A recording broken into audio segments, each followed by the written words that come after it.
Hello, sorry about that.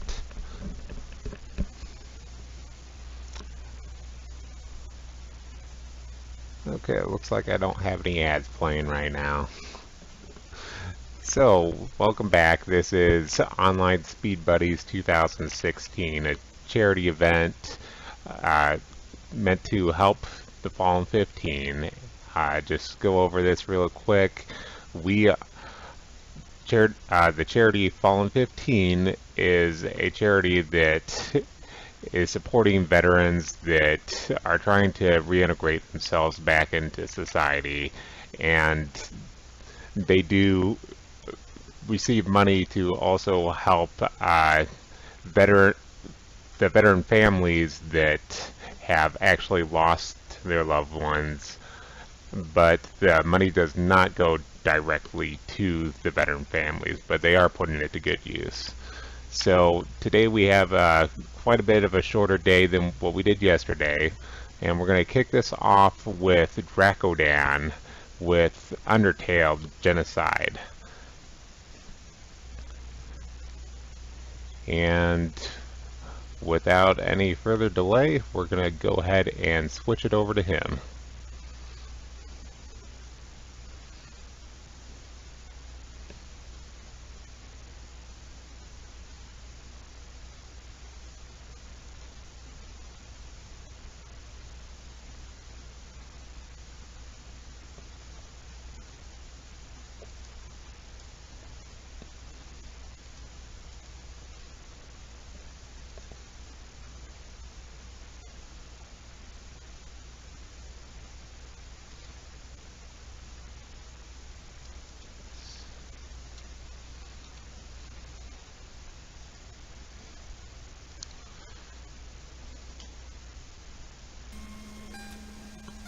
Okay, testing. Can you guys please confirm that I'm live and that the stream looks good?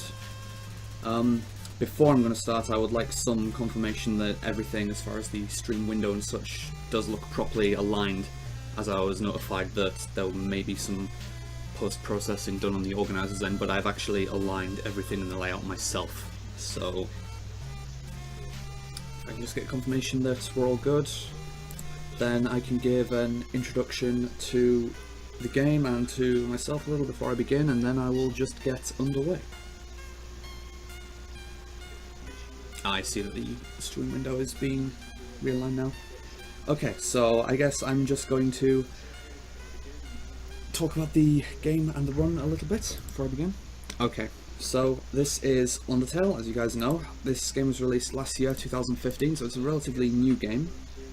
Although the speedrun community for this game has been very active and dedicated, and I am running the Genocide ending, which is a lesser known category of this game, but basically you fight everything that you can. You will see in the run anyways, and this is known for having the two most known boss fights in the game, which again you will see throughout the run. So if I'm ready to just begin, I will do so. There was a donation bid war incentive for the file name, but I believe we didn't receive a file name that I'm to use, so I can just choose my file name for this run. I'm going to go with the quote-unquote canon name for this category, which is Chara, C-H-A-R-A. And as you can probably already hear, there is going to be a lot of keyboard noise through this run, so I apologise in advance, guys, but you are probably going to have to get used to that. But without further ado, let us initiate a genocide in 3, 2, 1, go. So, movement in this game is really simple. You simply use the directional keyboard keys to move around, so it's just knowing where to go, but the main optimization factor is text mashing. You are going to hear a lot of text mashing through this run, as you need to mash through text boxes at all times to progress them as quickly as possible, such as in this tutorial section. That was okay for the first section. The only determining factor of your pace during this tutorial is the music cues. And that was okay for that first section. We can also slightly speed up this section by holding down left here to hit the quote-unquote friendliness pellets slightly early. And we are immediately rescued by the caretaker of the ruins, Toriel. And now we need to progress through some initial puzzles of the game. I can see the chat. Hello, Dragon Thanos and everyone else in the chat. Thanks for the support, and I hope to put on a good show for you. So we have some initial puzzles going through the ruins, which are deliberately very simple. Toriel has made it very simple for us to make our way through them. And we come across the first fight of the game, which is the training dummy, which we simply talk to end the fight as soon as possible. And we come across the first real fight of the game. I need to get this kill. I almost got trolled by RNG damage roll there. You see, after that fighting that Frogget, I immediately went to level 2. I really need that level up boost for my Ruins grind, because if I am at level 1 for the first part of the grind, most of the fights could take 3 hits if I get Froggets instead of 2 hits. And I dealt 20 damage to that Frogget. Frogget has exactly 20 HP, and you only have 1 turn to kill that Frogget, so I was almost trolled by a damage roll there. Now, I refer to needing to do a grind because, as you can see, and as I've been saying, this is the Genocide ending. In order to do this, we need to kill everything in the game. And I don't even mean killing everything that I come across. I need to sit around and find everything that I can and kill it in order to fulfill the Genocide ending. If at any point I don't fill that requirement, by missing a unique kill, I lock myself out of the ending. So I need to make sure that I don't spare anything that's unique. The only thing that I'm going to be sparing in the run is Jerry and Snowden. So we need to find everything in the ruins, which is a scripted requirement of 20 kills. So I'm going to do the first 13 kills here. I got Whimsun from my first encounter, that's very good since it's a one-shot kill. Frogget is the other encounter I can get, and it's a 2-turn kill. And Frogget is always going to get 1 turn into attack, and it's RNG which attack the Frogget can use. It can either use the fly attack like it did, which is the one I don't want to see, or it can use the frog attack, which I can immediately go down right into to end early.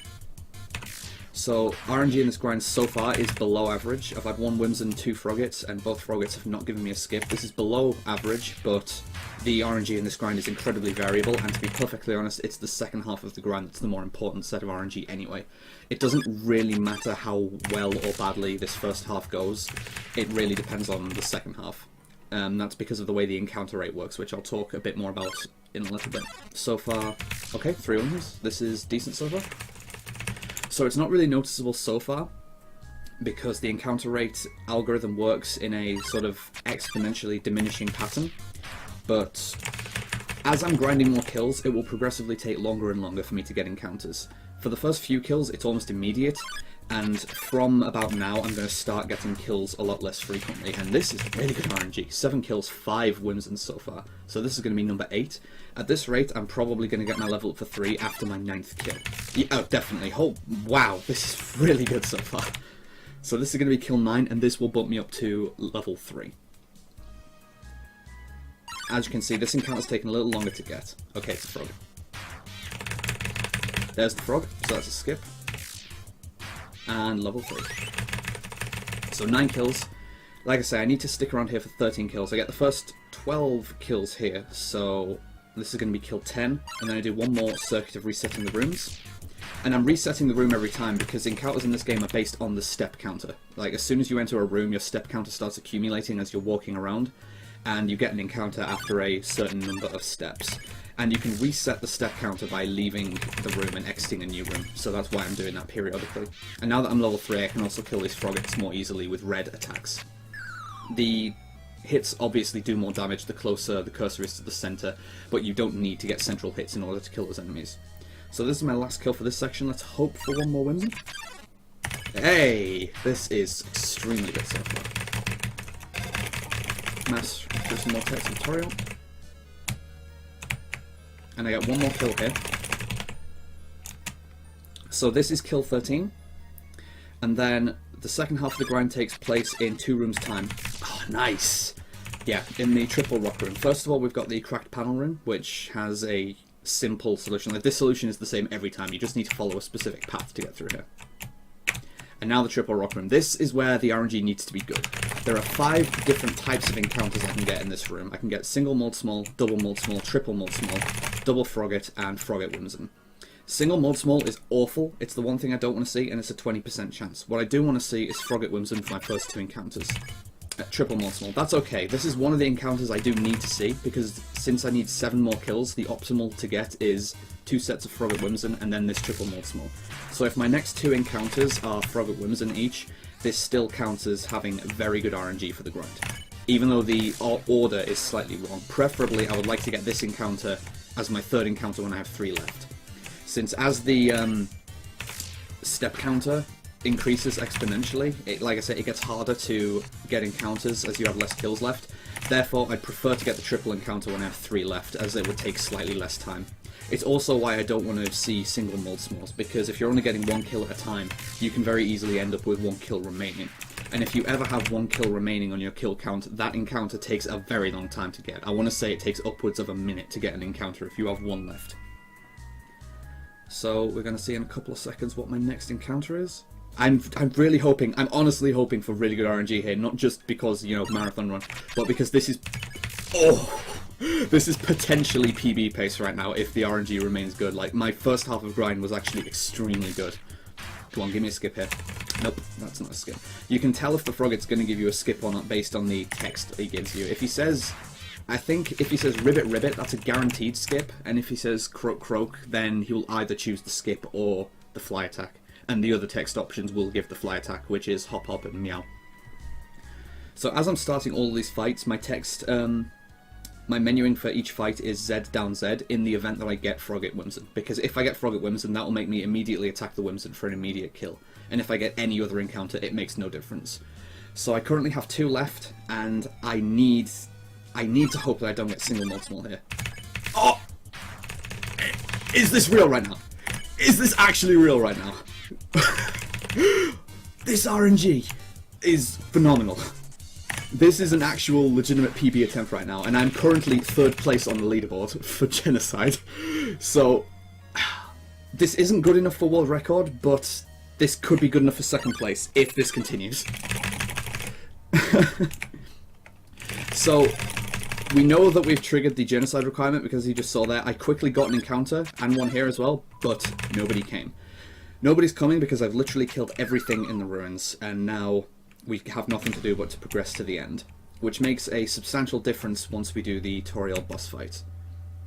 We just have to get through these puzzles quickly. Ah, that was a little slow. My menuing is a little sloppy right now, but hopefully I can menu the next 2 rooms a little more quickly.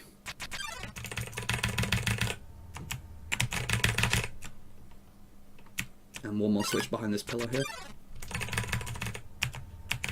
Most people who play this game know this puzzle anyway, since it's just the rotating pillar room puzzle, where, as the sign says, the far door isn't an exit but a rotation in perspective. It simply rotates the room, so you need to remember where the colour switches are based on the initial room order. So right now, Toriel shows us to our new home, and we have an opportunity to grab a full heal item, the butterscotch pie. I am going to not bother doing that, and I'm just going to immediately harass her in the living room. The pie is a very useful item to have, but quite frankly, I don't need it, and it just wastes time to pick up, so I don't bother getting it. Okay, that could have been a little better, but it's quite easy to overmash on Toriel and pick the wrong text option. And this is overall a really strong one so far. Ah, don't get stuck on the stairs. So now we simply need to try and exit the ruins, but Toriel is going to try everything she can to prevent us doing that. To the point of fighting us and testing our resolve to see if we're ready for the outside world. As soon as the fight begins, though, it's going to be pretty clear that we are indeed ready for the outside world. Is Toriel a hard boss? No, not really. Not in Genocide, at least. One hit kill. The lore behind why that happens, according to the game lore, is that your attack power is not determined by physical strength in this game, it's determined by killing intent, because monsters in this game don't have physical defense. Like, they're creatures that are made of magic, and they are harmed by killing intent more than physical force. So the fact that we killed Toriel in one shot just there, like I said, that's because we're currently on the Genocide route, where we are filled with killing intent. Most of the boss fights of the game will progress like that, aside from 2 specific fights later on. So we are getting out of the ruins at 10:24. This is literally on par with my PB right now. I could not really have asked for much of a better start than this. Yo, what's up, Ford? Kill the goat. You may be closer to the truth than you think. Although you already know what the score is. Although, here we go. Ah, can't mash. So ignore Flowey again, and we need to exit out into Snowdin. I would say overall, Snowdin is probably my least favourite part of the run, probably in all routes as well, like, even in True Pacifist. With the current True Pacifist route using the punch card skip exploits that have recently been found, Snowdin, I would argue, is still probably the least entertaining part of the game, in that there's not much technicality in it compared to the rest of the run, and it's just a lot of text mashing and a lot of... I mean, there's some puzzle skipping, but you kind of just have to sit around and do the puzzles. Thankfully, in the Genocide route, we don't have to do the puzzles since they're already solved. But there's still text mashing, there's still grinding, obviously. There are some strats going through, though, which I will detail as we get there. And we're about to meet one of the more famous characters of the game, Sans.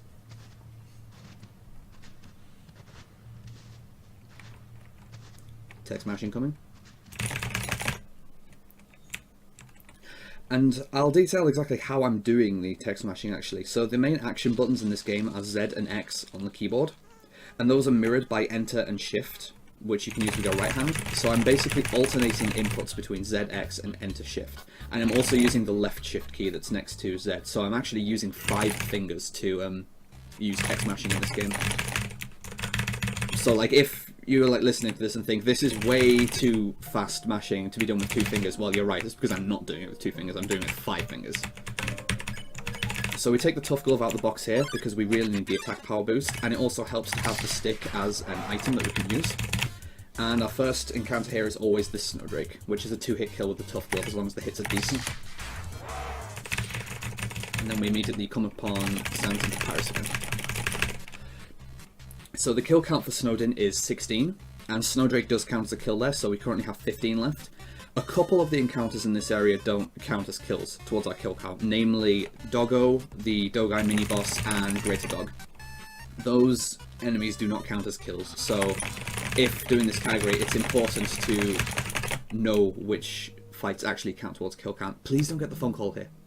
Okay, good. Based on a hidden value within the game called I didn't kill Ice Cap. Nice. I know not to do that, and I even did it. Yeah, there's a hidden value in the game called the fun value, and depending on what that value is, it's between 0 and 100, there's a 10% chance to get a phone call from Sans there, which does absolutely nothing and just wastes time. So Doggo is a 2-hit kill with decent hits. Moving towards the sword here is slightly more optimal, and then following it as it makes it move faster. I really wish I hadn't wasted that time on Ice Cap there. Oh well. And now in the next room we're going to get Lesser Dog, which does count as a kill. I don't take the ice here because if I slide across the ice, my step counter does not progress, so I won't get this encounter. And on the first turn of Lesser Dog, we use the stick. And the reason we do this is that Lesser Dog's always a 2-hit kill, but if you've used the stick, any hit will kill him immediately, so it makes the single hit that you need to do slightly faster. So this should be the invisible electricity maze, but we just walk through it since in our current state we apparently really don't care about puzzles or listening to Papyrus talk about them. So we're just going to ignore that. We're pretty much ignoring the presence of the characters overall as well, aside from that our character really wants to kill them. Aside from that, they really don't care that these characters exist.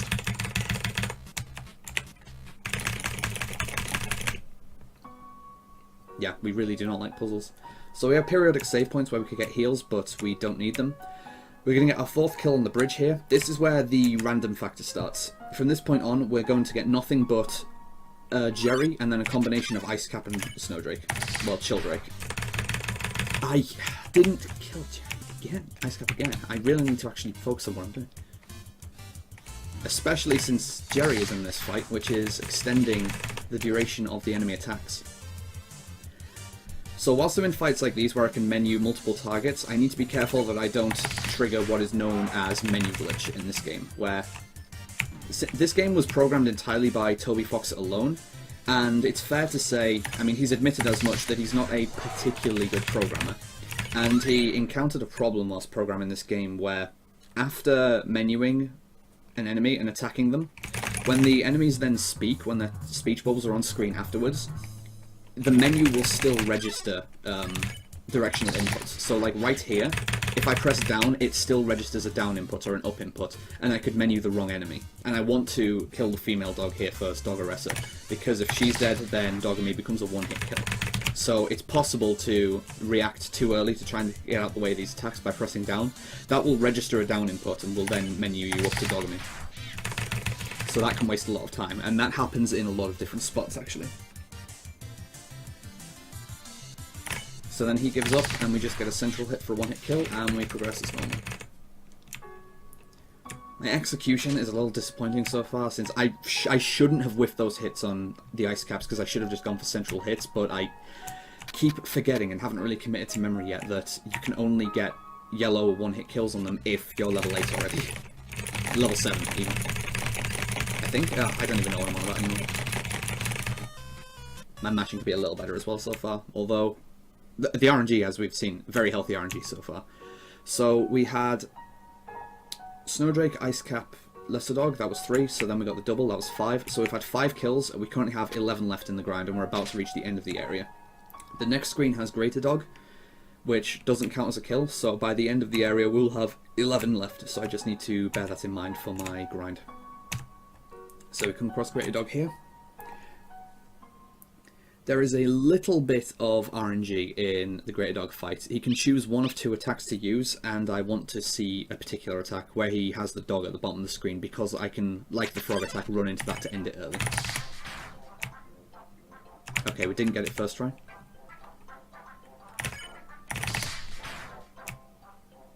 Ah, that's bad. It only saves a little bit of time, but it's still a little irritating to not see either of those, since it is a coin flip, so statistically speaking, you're likely to get it at least once, but so that's a little irritating to not get it, but it is a very minor time loss, if anything. So we come to the Bridge of Deadly Terror, as Papyrus calls it, but then he decides better of just skewering us with all these traps and allows us to progress, which turns out is a very big mistake on his part, but what can you do?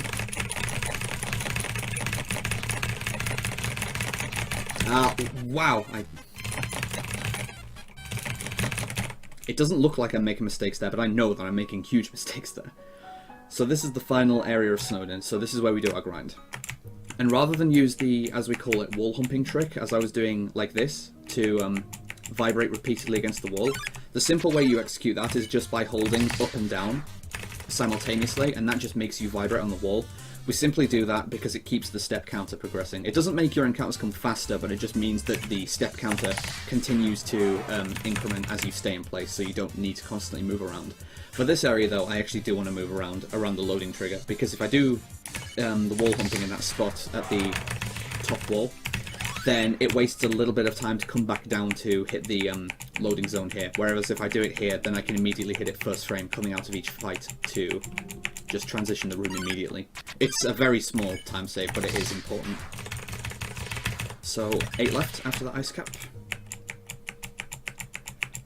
There is sadly not too much going on at this part of the game. Like, this is, if the Genocide route can be criticised for being, as people call it, resident sleeper at any point, then it is this point. Also, nice optimal kill on Ice Cap. Ice Cap has 48 HP and I did 48 damage. That was quite a risk I didn't need to take actually, but you know, gotta save frames.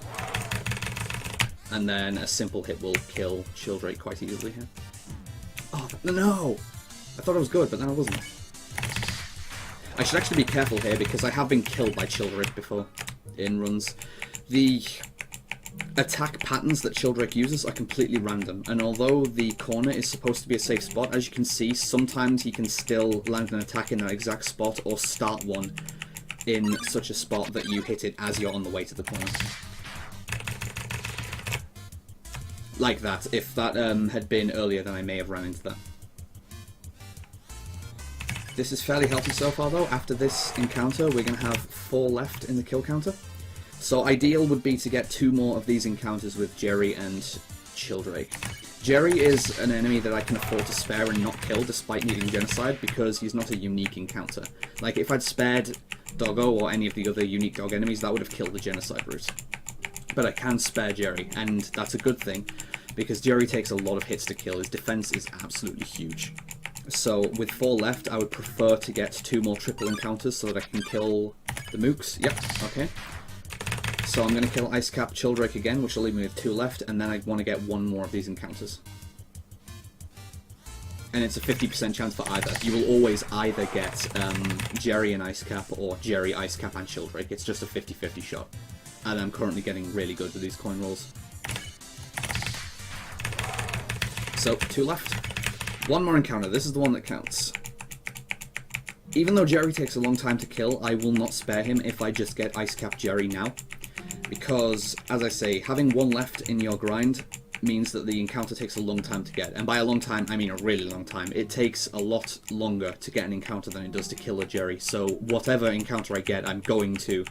If I get a double, I will need to kill a Jerry. There's no choice about it. I would just rather not have to do that, since Jerry takes longer to kill than Ice Cap and Sheldrake, even with Jerry lengthening the attack animations from the enemies. So my encounter should be in a couple of seconds now. 21:30. Ah, close. I was a couple of seconds off. Yes! That's perfect. So, execution throughout Snowdin was completely awful. RNG was once again extremely good. This run has phenomenal RNG so far. Like, I cannot fault any of the RNG that's happened so far. Got lots of Whimsons in the first half of Ruins, and then got the optimal encounter set throughout the second half. The only fault with the second half was that the encounters were in the wrong order, but the important thing is that I got the right ones. Like, if I'd gotten a single Moldsmon with 2 left, that would have been horrific. That wastes a lot of time. So now we just skip Snowdin using the underground tunnels, and we progress straight to Papyrus, who makes a last-ditch effort to try and talk us out of our murderous ways. Although, at this point, we are far beyond that point of being reasoned with, and plus, I mean, we've got a genocide ending to get.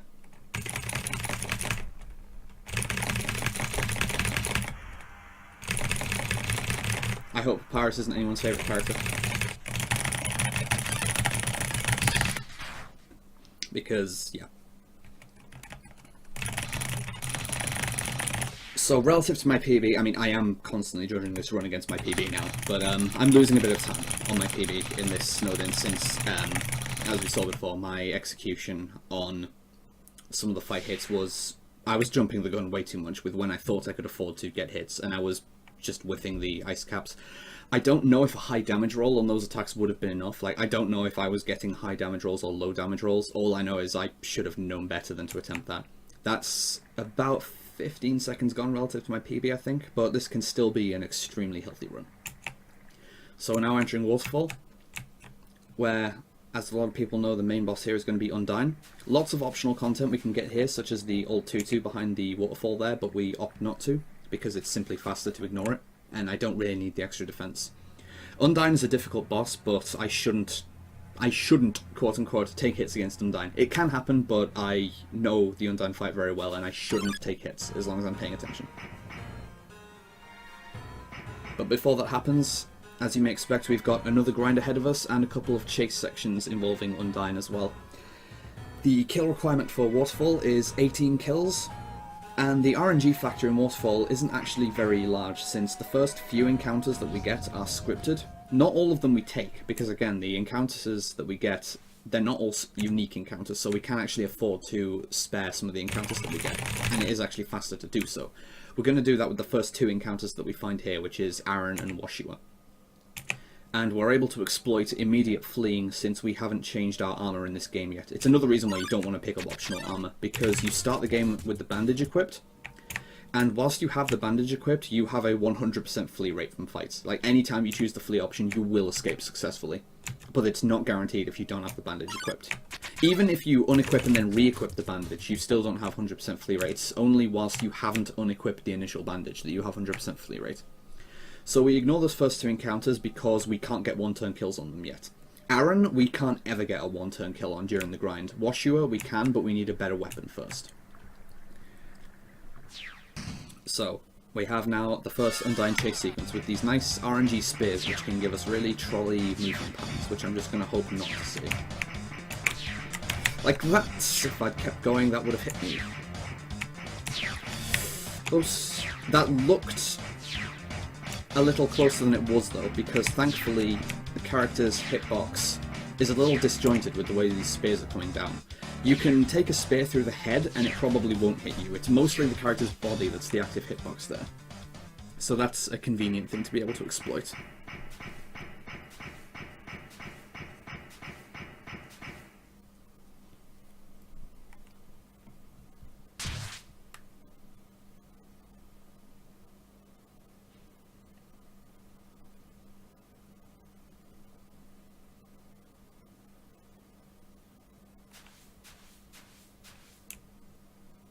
I am still here, by the way, I just didn't want to ruin the dramatic tension. So after that Undyne chase sequence, we continue. We're going to get our first actual encounter in a couple of rooms' time as we come to... I just like to call it the lake room or the glowing water room. That's all you can really call it, though it is a very pretty room. And we have a double Mold Small encounter. So we're finally going to get to see the Mold Smalls, and thankfully we're not going to see them for long, since we are in a situation right now to deal solid one-hit kills with the Tough Glove. We need to wait at the edge of the screen. We're going over here because we need to pick up the weapon that's here, the ballet shoes, but we want to get the encounter first and get 2 kills. Mold Smalls have 50 HP each. Oh yeah, sorry, we did see Mold Smalls before, didn't we? Because I got the triple Mold Small and Ruins. I can't even remember game events. So we pick up the ballet shoes, equip them immediately, and now our attack form changes. With the Tough Glove, it was a single cursor, which we then mash once we land it. With the ballet shoes, we need to start timing 3 cursor hits, and the strength of the attack is determined entirely by how accurate our hits are. We're about to get an encounter here. I want to see anything except single Aaron. That's okay.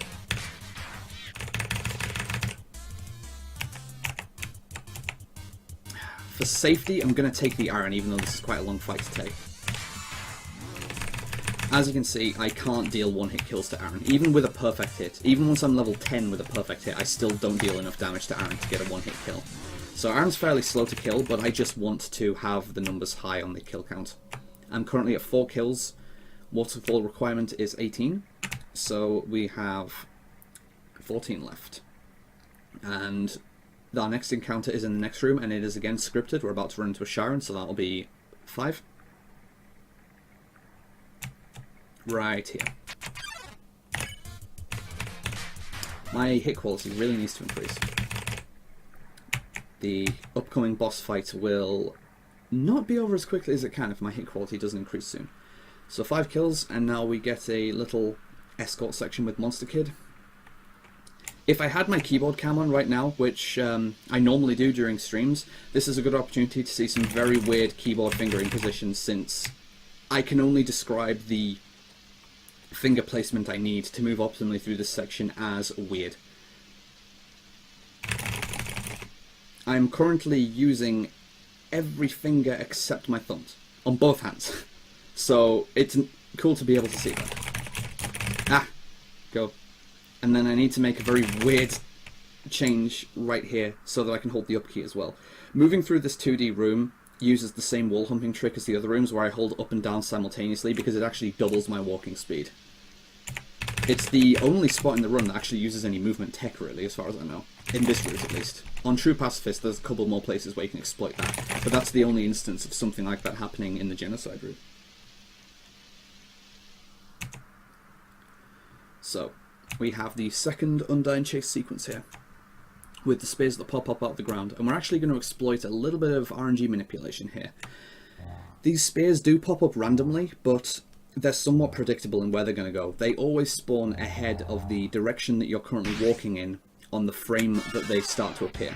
So, in other words, I keep dipping up either diagonally up or diagonally down to try and bait them in that direction, and then I dive in the opposite direction immediately.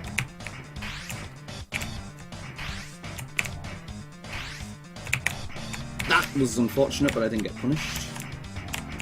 Okay, there's no real more opportunities for these spears to troll me now. The upcoming corner they can, but it's not likely. Right here. Yeah, that's fine. You can see that a lot of the spears are just spawning out of bounds, because I'm forcing them to spawn in that direction with the RNG manipulation.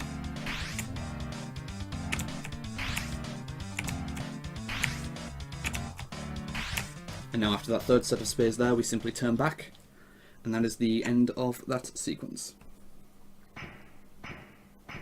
Coming up is also one of the only opportunities in the run to see optimization from the file name that we use. File name is not very important for the speedrun, because we skip most of the text anyway, but there are a couple of instances in the game where you can't skip whatever name you are selected, and this is one of them. So technically I'm losing a little bit of time here from using a 5-character name as opposed to a 1-character name, like right there, but as you can imagine, it's a very, very minor time loss. It's just worth bringing up that it is a slight optimization factor that we do take into account during speedruns. Can I get Jesus Frisk? Oh, I got it! I got the Jesus Frisk glitch. I moved off the platform, off the very corner of the platform on the right pixel, which made the game think that I didn't enter the water, so I just walked on top of the water. That's actually pretty difficult to get, so I'm glad that happened during this run. So, we now have the Mad Dummy. This appears in all routes, except exclusive to the Genocide route. He gets so angry that he finally becomes fully corporeal and becomes the Glad Dummy. So we're going to pay him back by immediately killing him, because why not? So that puts our kill count up to 6. So then after Temmie in this next room, which will appear... Oh, okay, yeah, the next room here. 3, 2, 1, encounter. And Temmie brings us to 7. I'm stuttering my hits a little bit on both Temmie and Glad Dummy, because if you do the hits as quickly as possible, you can actually do less than 5 damage, which is their HP pools. So now we have Mold Small and Mold Big. That is not a Mold Small on the right. Oh, just... Mold Big has 70 HP, so you do need good hits to kill it in one hit before you get the level up I'll get in 2 fights time. So I'm glad that actually happened. Oh dear, wow, I completely whiffed that hit on Woshua. And then I needed to remember how to avoid Woshua's attacks. Alright, it's fine, we're good. After this fight we'll be at 11, and we will progress as normal. It's fine, don't worry about it. And we can't 2-hit Iron anyway. The fights after this fight are RNG, so it's possible to get more Iron fights. I'm just going to hope to not get it. Oh yeah, because I took the extra Iron earlier, I get the level up now. So I'm currently on 11. We grind in this room until we reach 14, because after this room, there are 2 more rooms, and we want to hope to get a double in both of them. Also, nice perfect hit against Woshua. The criteria for getting perfect hits like that, the gold hits, you need to get an exactly central hit. And it is a 2-frame window to do that with the ballet shoes. This game is a 30 FPS game, and it's a 2-frame window to land a perfect hit with the ballet shoes. And the patterns and timing for the ballet shoes hits are random, so Alright, I'm actually going to make a judgment play here and not take this Iron. I'm currently at 14, which is what I need. Like, it would be nice to be at 15, but I'm not taking this Iron because it'll take 2 more turns. So I run away from the Iron, and now I need to hope to get 2 double encounters in these rooms. I could get trolled by getting single Temmies. They're very quick kills, but they're also singles. And I need to take an Iron anyway. This is pretty bad luck now. So Ruins and Snowdin were extremely good, and this Waterfall is actually very bad. This Waterfall could cap it off by giving me a single Temmie for my last encounter. Because since Temmie is a very quick kill, if I get Temmie, I will reflexively hit it as fast as I can and kill it, which will leave me with 1 left. Despite what I've... What? Oh my... Wow, I didn't even realise where I was in that maze room there, because I don't do that with the lights on. I thought that I'd already rounded the corner. Bit of a mistake. So I need my last encounter in this room, and as I say, I really want this to be a triple. It's a double. It's a 70% chance for it to be a double, so I can only call it being massively trolled by the game if this is a single Temmie right here. Okay. Though, that also sucks that every single random encounter I got had an Iron. That is really bad. That's also a 30% chance, so I kept getting the worst... Well, no, the middle 30% roll. I didn't get any good 30% encounters, which is a bit disappointing. But that is the grind done. And now we just progress on to Undyne. So we need to trigger this Echo Flower first.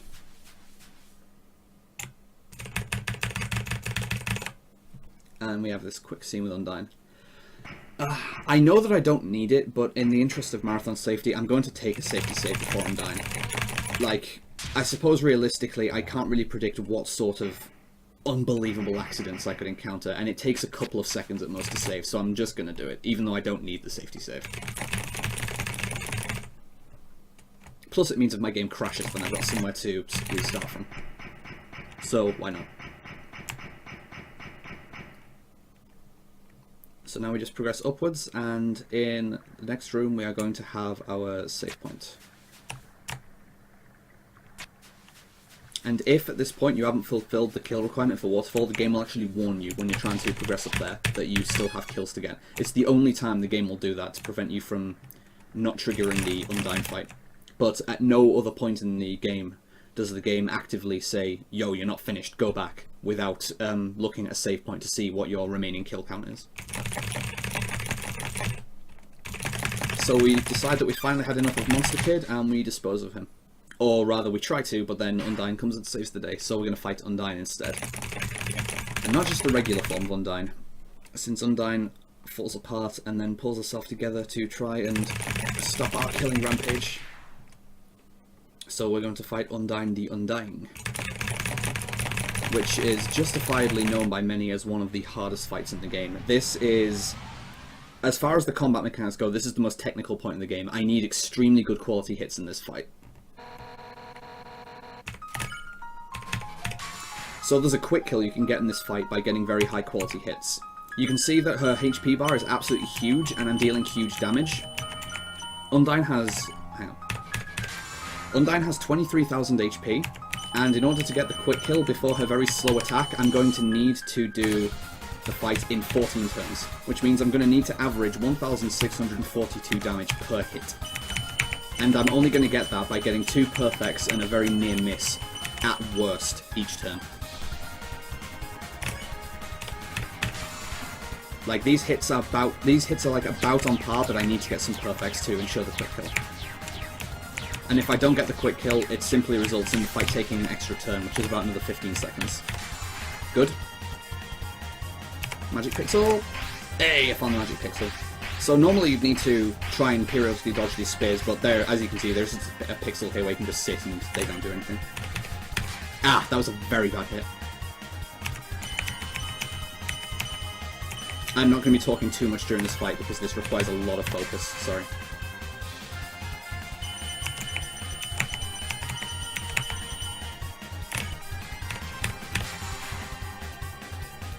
For the next attack though, quick shout outs to my boy Ford in the chat who came up with the strat that I use to avoid the rotating spears here. It's by far the best strat. Another bad hit.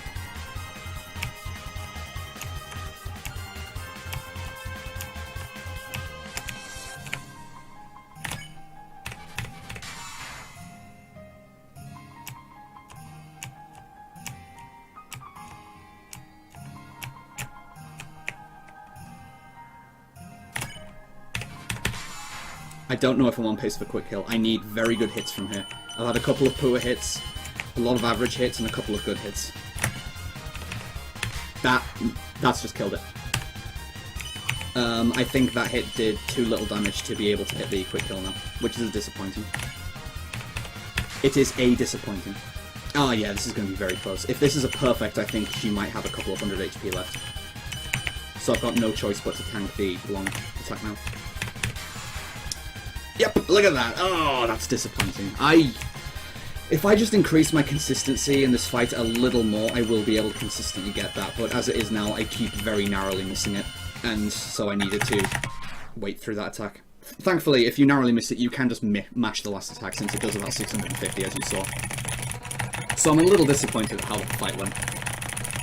But it was at least clean. I only took one hit from being very, very stupid at the start of the fight. And, you know, can't have everything. To the organizer asking in the chat, Sans being harder, it's a matter of perspective. Undyne is a lot more technical in terms of the quality of the hits that you need to get, since against Sans you don't land good hits at all, you simply mash the hits. Sans is a lot harder to survive against, yes, but in order to do quickly, Undyne is a lot more difficult, because the quick kill is such a demanding requirement, and you need to get so many near frame perfect hits in a row. Like, the number of individual strikes you can afford to miss on Undyne is 12 in total, and they still need to be very good hits. Like, you can't miss them by much. So you need to hit almost all the hits within a 2-frame window, and then the ones that you don't hit, they still need to be very close. That's a lot more demanding than anything that happens in the Sans fight, for what it's worth. Although the Sans fight itself is very difficult in its own manner, as we will see later. So we just progress through Alphys's lab, but she's not here, because as Metaton says during this scene, she's the only smart one. By deciding not to fight us, or try and talk us out of what we're doing, she just knows, yo, this isn't happening, just run away. And instead she's trying to evacuate everyone in the underground to safety. So, in the Genocide route, Hotlands and the core are treated as a single area, with a kill count of 40. The first 5 encounters in Hotlands are... okay, good, optimal. Are entirely scripted. That Vulcan was the first one, and we get Sunderplane in the next room. Vulcan only needs a very weak hit, as you saw. Sunderplane needs a very good hit. And then, by the time we reach the end of Hotlands, we're going to have 5 kills. And so, by the time we reach core, we have 35 left. That's what I consider the core grind to be, 35 kills. I am awful at Undertale! Be nice if I could not whiff Sunderplane one of these days. This run started off so well as well. Alright, so that's kill 2. Our next kill is in a couple of rooms' time. Also note, this is the point where the Genocide route shows that it's still fast for going through the whole game, because all of the puzzles in Hotland are disabled. Once Alphys decides to evacuate everyone, that involves deactivating all the Hotland puzzles so they can escape, which has the unintentional for her benefit of making it so that we can also get through Hotlands very easily. Just dodge this attack. And the Royal Guards there, they do count as kills, individual kills even, so that's 4 kills. And then our 5th kill is going to be Muffet when we reach the spider lair area. Very nice to not have to do all these optional Hotland things, which are not optional in any other route. I mean, they're not an option here either, since you can't do them, but it just makes a relative difference. So we can also go to whatever floor we need, so we just immediately go to left 3, which is the last floor in Hotlands. And we come out right next to the spider lair area. So after ignoring these couple of rooms and taking the quick steam vent puzzle, if it can indeed be called a puzzle, it's simply just following the route through the room, then we come upon Muffet's lair.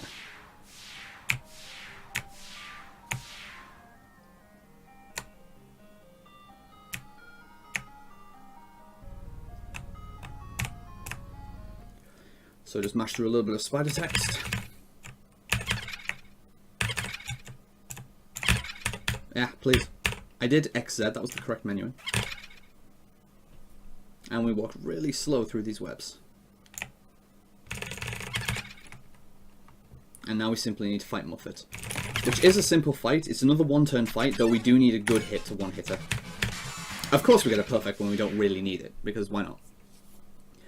So, as much as I've been saying before about how the frame perfect hits, or near frame perfect hits with the ballet shoes, are difficult to get, them being a 2-frame window, we're about to swap the ballet shoes out for another weapon from Bratty and Catty's store, the empty gun, as well as, a new piece of armor, the cowboy hat. We use the armor because it gives us an attack boost, and we get the new weapon because it's obviously stronger.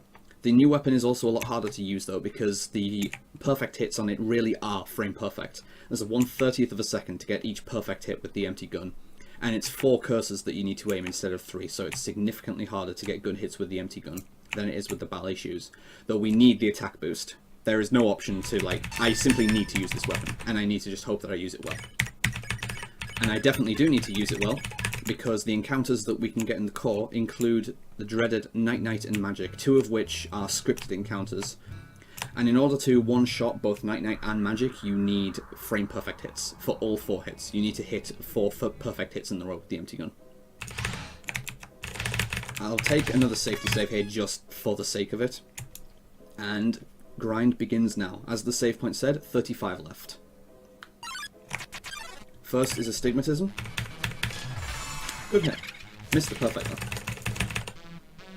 And we just grind here for the first 15 kills, without resetting the room as well. The encounter rate is high enough that it's actually faster to not reset the room for encounters for the first 15 kills. The first few encounters that we get are scripted, so we have this Whimsalot and Frogget. And then I think we get a combination of Whimsalot Astigmatism and then Frogget Astigmatism, I believe. And then we get the first Night Knight Magic. That was a really poor hit. Thankfully, Whimsalot's defense is very low, so we don't need a particularly good hit. Astigmatism you can't actually miss, though. That was good enough, though. So I believe we now get Frogget Astigmatism, and then we get Night-Night Magic, where I need to hope to get good hits.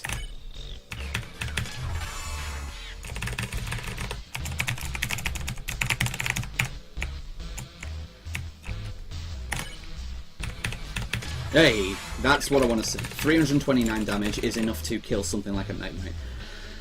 So hopefully when this encounter comes, we can repeat that. Nope. Oh, way off. That was disgusting. If I don't get a good hit this time, I could actually 3-hit kill that Night-Night.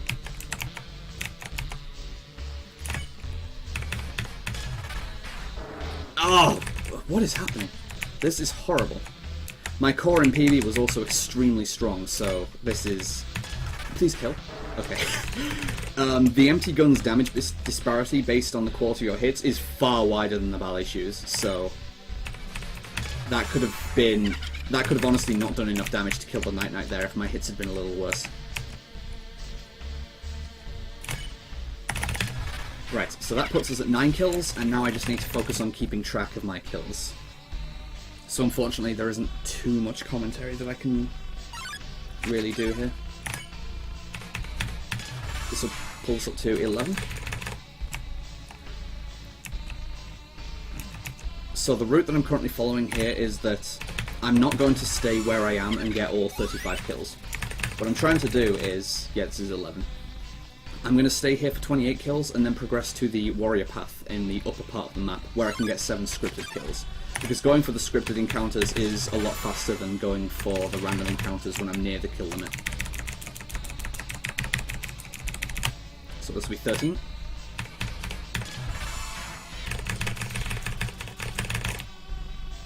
So after this next encounter, assuming it's at least a double, I'll start resetting the room, because the step counter will require longer steps from this point onwards. That was really bad. I consider all my hits really bad if I don't get at least a triple with the empty gun, to be honest. Like that. Although the hits were consistent. So that's 15, and now we need to start resetting the room. I'm now going to stay here until 26, because I'm going to get my last, hopefully random encounter at the adjoining room between this room and the warrior path. Oh. Ah! I was feeling good about that hit, but then I messed it up towards the end. I hope I can show off at least one of those. Alright, come on. Let's get a quad on the magic. I'm normally a lot better at these than I am right now. Yes! On command. Not even hard. Actually, it's very hard. I'm just bigging myself up. So hopefully we won't see any more of those. We honestly want to see as few Night-Nights and Magics as possible.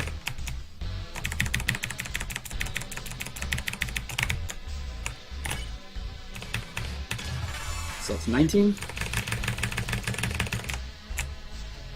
This is not an AGDQ submission, although I have submitted this category for AGDQ. So hopefully you'll be seeing this again in January.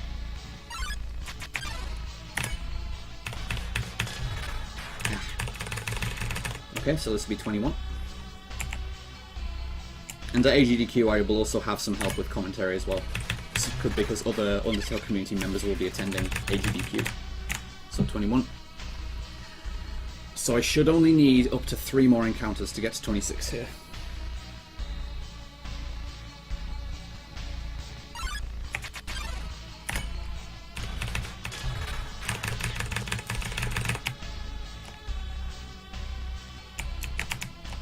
Yeah, couldn't avoid that.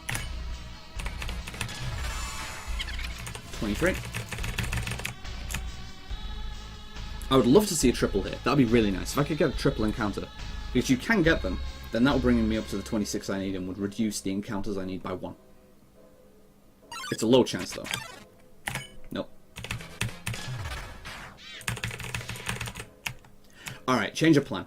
Since this is going to pull us up to 25, we're instead going to move to the adjoining room and hope to get a triple there. So we just move up to this room. If I get a triple here, that's fantastic. Please don't give me a single Night-Night like I got in PB, even though I quadded that one. Just don't do that, game. Yeah. Alright, I need to stick around for another encounter then. There's no way around the fact that I need 28. Progressing with 27 would mean that after the warrior path I still have one left, which means that encounter would take a very long time to get when I go back to the bridge, so I simply need to get another encounter here and get another kill. This is where I actually don't want to get a triple, because now that I don't have the bandage equipped anymore, I can't auto run from battles. Otherwise I would just get one kill and then run.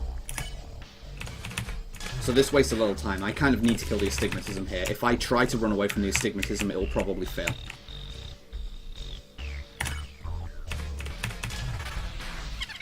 Alright. So now we just move up to the warrior path and we get our last 3 scripted encounters. These are a lot faster. Even though we're going out of the way for these, this is a lot faster than grinding for the encounters with the step counter being what it is right now.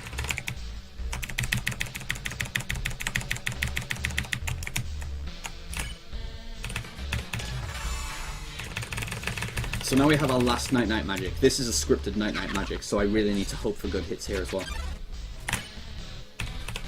Ah! Another one where it started off so well, and then just dropped off rapidly, in the space of a second. Of course I got the quad on turn 2, when I didn't need it. And I'm now probably not going to get that quad on magic. Ah! Oh, no! Look at that HP! Why? That's not... I ban it. I ban the game from doing that. So you can see just how important it is to get those quads. Like, when I say you need to get all 4, I really mean it. You really need all 4 in order to one-shot Night-Night and Magic both. And if you miss it by the smallest margin, you're just not getting the one-turn kill, and then you have to wait around for their attacks. It's awful. Thankfully though, this Whimsalot is the last enemy we need in the game, and it's a very easy kill. So again, another quad that I don't need. So now that the grind's over, I actually re-equip the ballet shoes. And I'm doing this because all of the encounters from here on out, and by that I mean Metaton and Sans, we just mash the hits. And as far as the attack animation on the weapons goes, the ballet shoes has the fastest attack animation, so it's simply faster to equip it. On the Sans fight, using the ballet shoes over the empty gun saves over 10 seconds alone.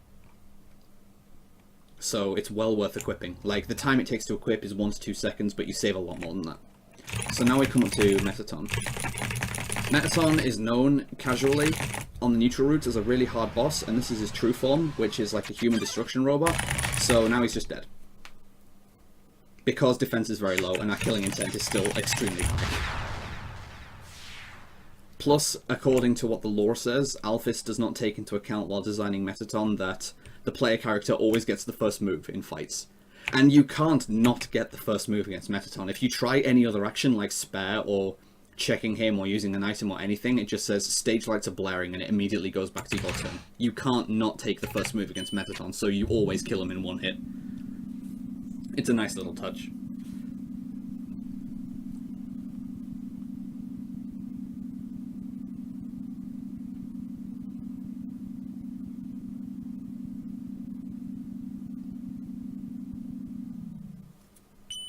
We do not disturb the long elevator ride. So the only thing standing between us and Asgore at this point is the walk through New Home, during which we're going to get a big exposition dump from Flowey, which I like to call Flowey Tale. We mash through this text as well, but the mechanics of the text mashing work a little differently, a little weirdly on Flowey. I'm not going to have trouble with the text mashing, but I have trouble doing it optimally. Like, it'll probably be noticeable on the stream that I'm not mashing through the text as quickly as I do other scenes, because I just don't really understand the way the text mashing works here very well. And we need to get the two... Oh wow, I interacted with the note, not the key. Yeah, we need to get the key in the kitchen and the hallway. And in the room, we have the option of getting the real knife and the locket, which canonically have 99 attack and defense, respectively. But we don't pick them up because stats are irrelevant against the final boss. So and as I said before, we want to use the ballet shoes anyway since they have the quickest attack animation. But the locket having high defense is completely irrelevant since it doesn't help us in the upcoming Sans fight.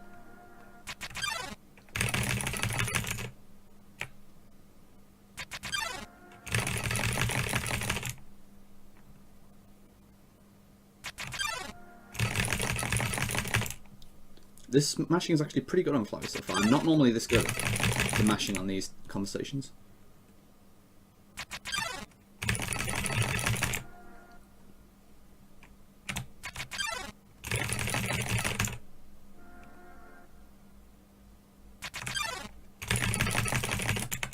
Yeah, it's actually really solid.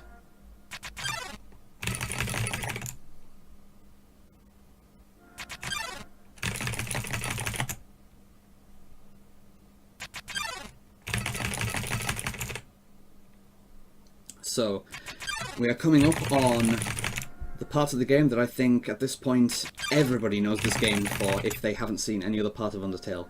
The Sans boss fight. This boss's reputation precedes itself as being extremely difficult, and for what it's worth, it is not an easy boss fight.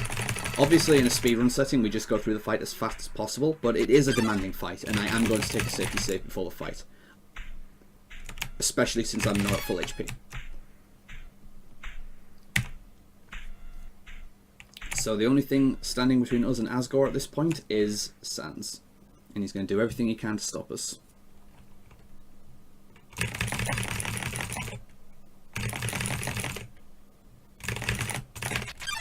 Okay, let's go. I mean, this fight can't be too hard, right?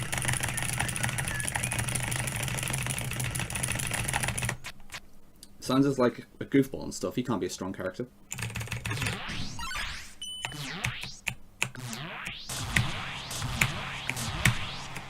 Or you could see some attacks that you're not going to see anywhere else in the game.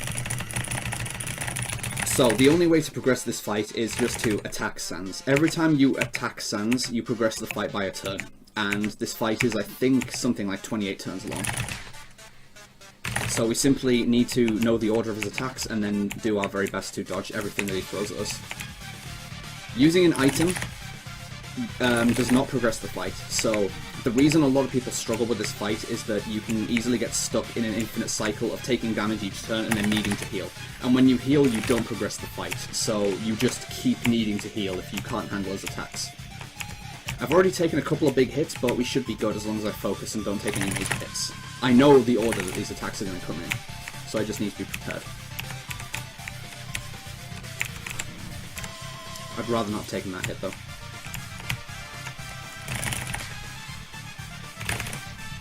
First random attack here. The intervals of these bones are random, and I really don't want to see them along the bottom like that. Okay, we're good now.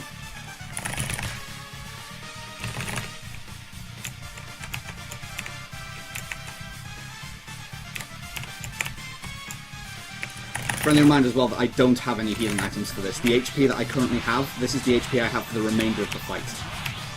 This attack's also random.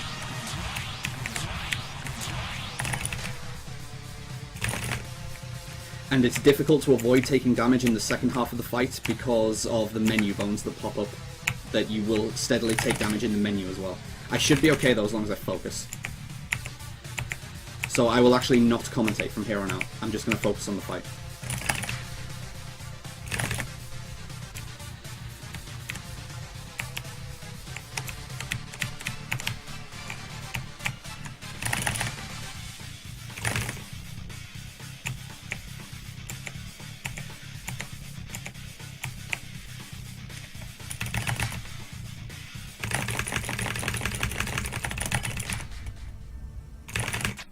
So now the attacks become random.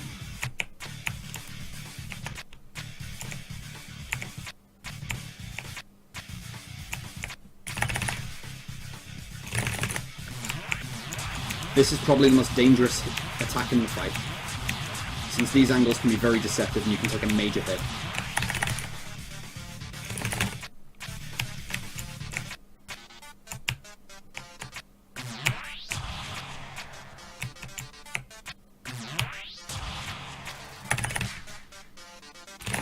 For these directional attacks though, these are actually free. If you hold all 4 directions on the keyboard, you will auto jump at the start of each of these cycles, so I don't even worry about these attacks.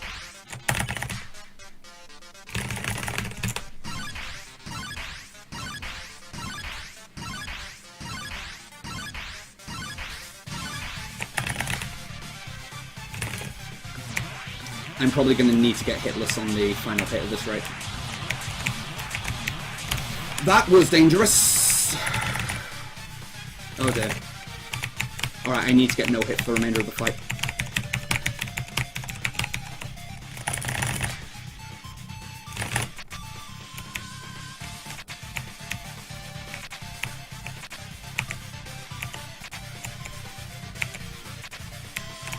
Oh, wow! Oh, I can't believe I died there.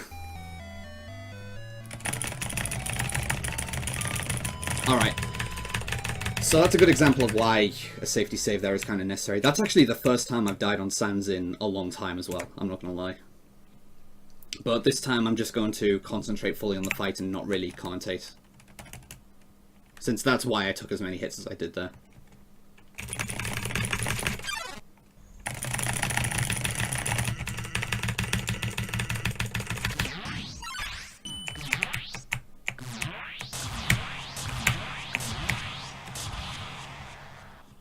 I'm really disappointed in myself.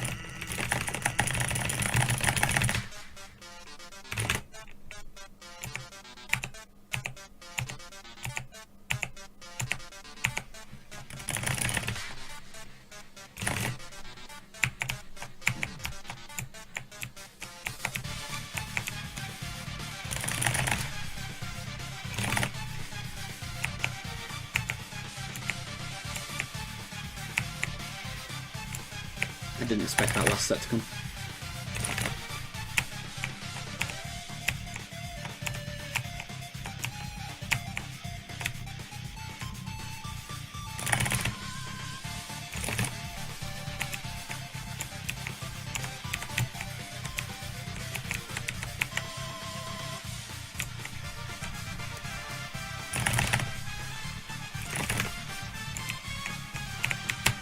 Ugh, that was weird.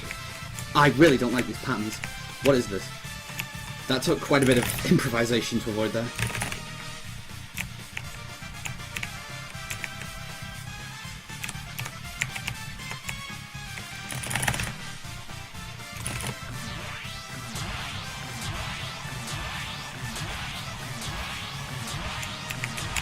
I thought I was going to get away with not needing to move that. Ah, please.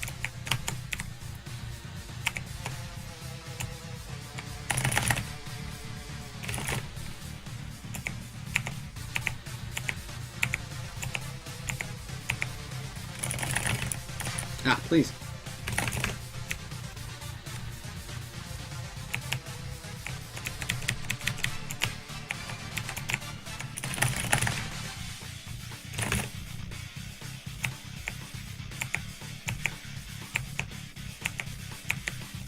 Okay, we're in a much better state than last time. 66 health going into the second half.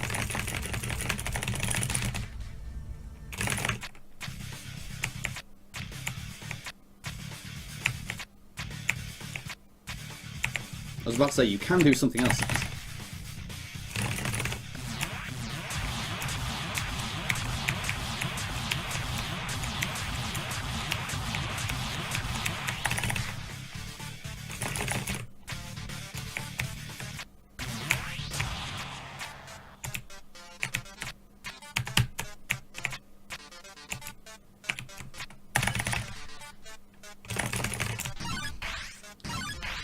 The second phase has been no hit so far, so I guess this really does show.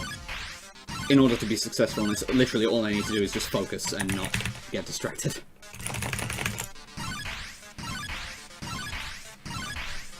The final attack is known as being very dangerous, but I honestly don't have very much trouble with it. I kind of consider it a case of as long as I can get up to the last attack, I should be okay. I can normally no-hit the last attack. Like, it looks dangerous, but it's actually not too bad.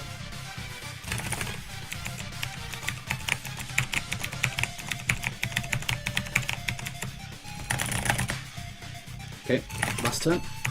Oh no, it's one turn after this.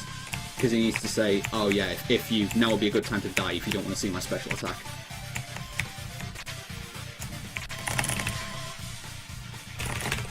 Yep. So we have about 30-ish HP for the last attack. That should be more than enough. 35. Good amount.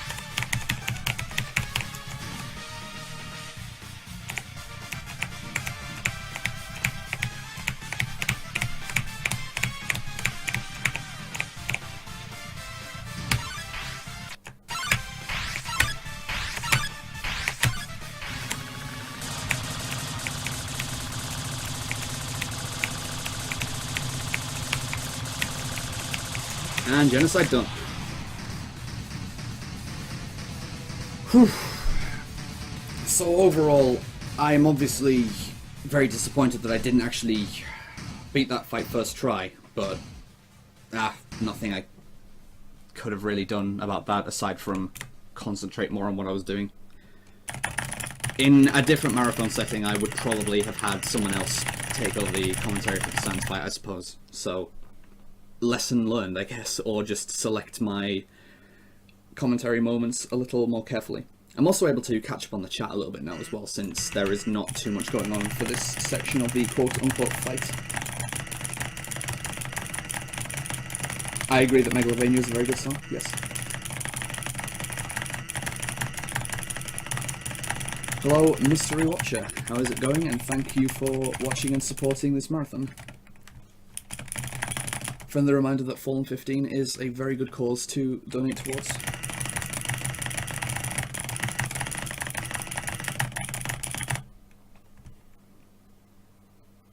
I now just have to wait around for Sans to fall asleep, since as Sans is saying through his dialogue, the most prudent way to fight us at this point is simply to not let us take a turn, since he can't beat us and he realises that he can't dodge forever. I was not going to PB on this run, no, Thanos. I chucked away too much time save later on in the run. The start of the run was phenomenal. The start of the run was honestly on pace with PB, and then it went a little bit too downhill by the time I was out of Snowdin, and it snowballed a little bit from there. This was still an overall really solid run, aside from the fact that I died in Sans, but if I'd been completely concentrating, that wouldn't have happened. So this is the last tech smashing before Sans begins to fall asleep, and after he falls asleep we can finally end the fight by dragging the combat box to the left and making our way over to the fight key. If we try to move before Sans falls asleep, hitting the left side of the box simply results in a dinging sound that teleports us to the center of the fight box again and wakes Sans up, so we do need to wait for him to fall asleep here. It is on the next animation change after this one that I can start moving. My PB is a 1:06:49, so I'm already well past PB.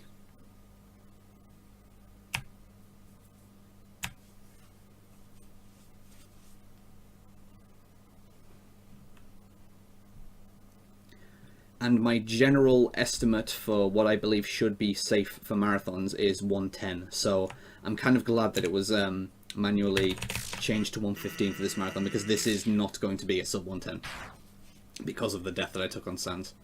I'll have to actually time how much that lost me, now that I think on it.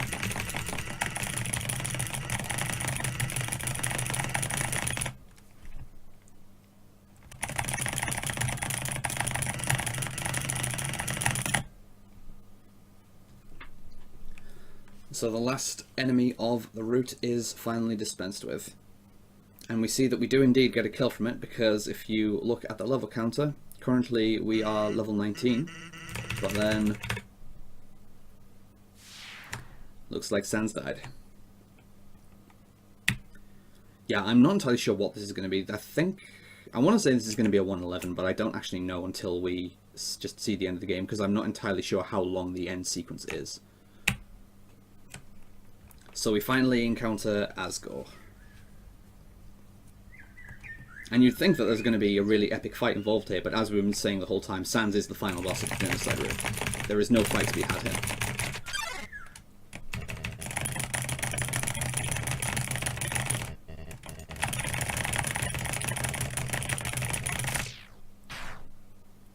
Instead, the character does it for us. And then Flowey makes one final appearance.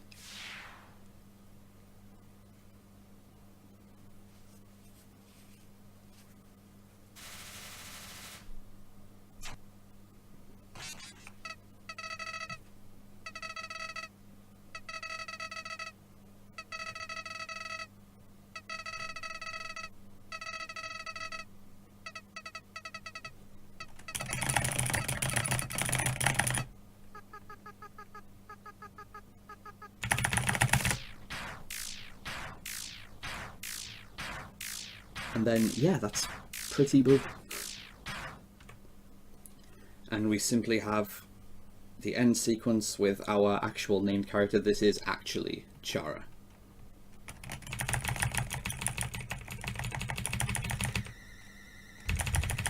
Now, had there been a donation war for whether to erase or do not erase the world, that would have been something that people could choose from. I would expect it to be a general donation incentive in most marathons as well, to choose erase or do not. But I'm just going to have that up to me now, since there was no such donation incentive, and I am going to choose do not. Although I am apparently a genocidal maniac in this route, I don't think we want to destroy the world, and it would be nice to be able to for there to be a game to keep playing. And yeah, sadly, the only thing we can do at this point is mash through the end of each text box. We can't manually progress each text box here. That would actually be really handy if you could load each text box in the way that you do with regular text mashing. That would make this end sequence extremely short. And would probably make the world record free as well.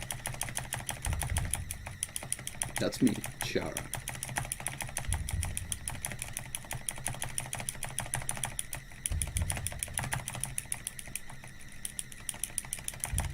Yep, you know it, Thanos. Do not. Do not is coming up. This is going to be a 1:12:45. And time. Yep, 1:12:45. Time ends when you make the last choice. I mean, there's a couple of text boxes to progress here, but that is when time for this category ends, when you choose the last choice. Erase or do not. So that was Undertale, and that was the Genocide ending. I apologise again for the Death Took Sans. I have learned my lesson of being a little too gung-ho with talking as I'm playing, so that's hopefully not going to happen again. But regardless, I hope you guys found this run enjoyable, and I hope you continue to find this event enjoyable. Up next, I believe, is Sly Raccoon with Smart Alec, so I am simply going to leave you on a jump scare. Then again, everyone who's ever seen this game knows that's coming up. So, thank you very much, guys. By the way, my game is now gone. I didn't just close the game closed itself. What you're seeing on the screen is now currently what I am seeing, or rather what I'm not seeing. The game no longer exists, and I'm going to have to actually fix my game files before I can play Undertale again. That's just Undertale for you. So, I hope you all enjoyed this run, and just tell me, Lightning Luke, whether I should end the stream or whatever else I should do. I can just stop the stream right now if you'd like me to, and let you set up for the next game.